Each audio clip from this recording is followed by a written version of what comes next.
This segment is sponsored by Holy Cross Health. October is Breast Cancer Awareness Month, and Holy Cross Hospital has a team of specialists providing the most advanced cancer treatments and personalized care. Joining us today to discuss the latest developments in treatments for breast cancer is radiation oncologist Dr. Sheila Moden. Welcome to Great Day, Washington. Thank you so much for having me. This is an important topic that we're always looking at new advances. What's the latest? So what do you say is the most important thing that women can do to reduce that risk of breast cancer?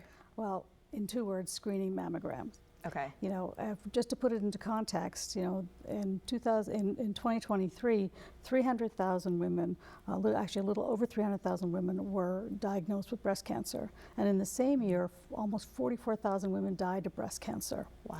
And to see what the impact of mammography is, you just have to look at what the rates of breast cancer mortality was before screening mammograms. So in 1975, before it got adopted as a standard for screening, the rates of mortality was 48 deaths per 100,000 cases of breast cancer. Scary. Now that has kept decreasing, and in 2022 and 2023, it's under 19. Still too much, but it's a huge difference.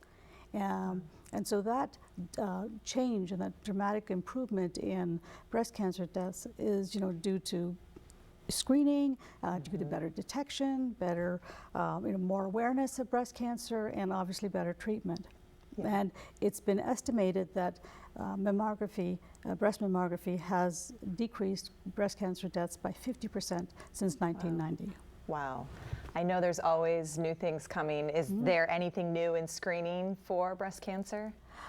There is, you know, just the FDA just in September of this year required all mammogram reports that are sent to patients have a comment about the density of a patient's breast. So it'll say either dense or not dense.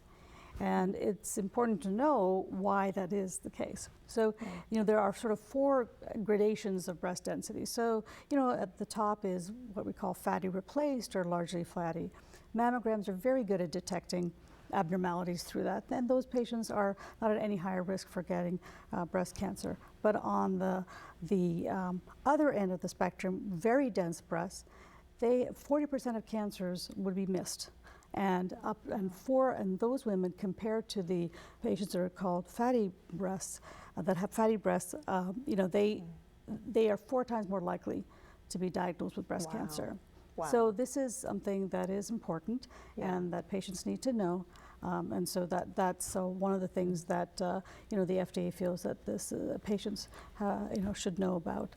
Now, the problem is that when they issue these guidelines, other than saying that women with dense breasts should or may need additional imaging, they didn't offer any firm recommendations. So many groups are, you know, advocating for the use of MRI, and certainly for high-risk patients. But this is sort of there's some uncertainty about it. You know, the advantages to mammography are, you know, that they're very good for identifying abnormalities in dense breasts, but also very good for telling us if there are multiple lesions within the breast.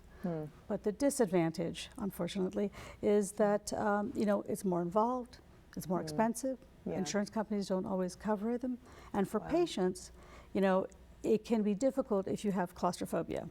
Right. And it's uncomfortable. Right, exactly. And for some patients, it's uncomfortable because you have to be on your stomach, and it also involves an IV contrast. Wow. So, you know, so it's not. So this is an area that the you know, it's evolving, and at some point we're waiting to get some standards on that designation of, you know, dense, not dense. Yeah. So what's new in treatments? What is the newest development there? Well, I think whether it's surgery, medical oncology, radiation oncology, there is a trend in the last decade or so towards personalized medicine, use of biosignature tests to determine the most appropriate treatment for patients. And this is what is guiding the new developments and our treatment approaches to patients now. So important. Thank you for walking us through some of the changes and developments. If you would like more information, you can visit holycrosshealth.org.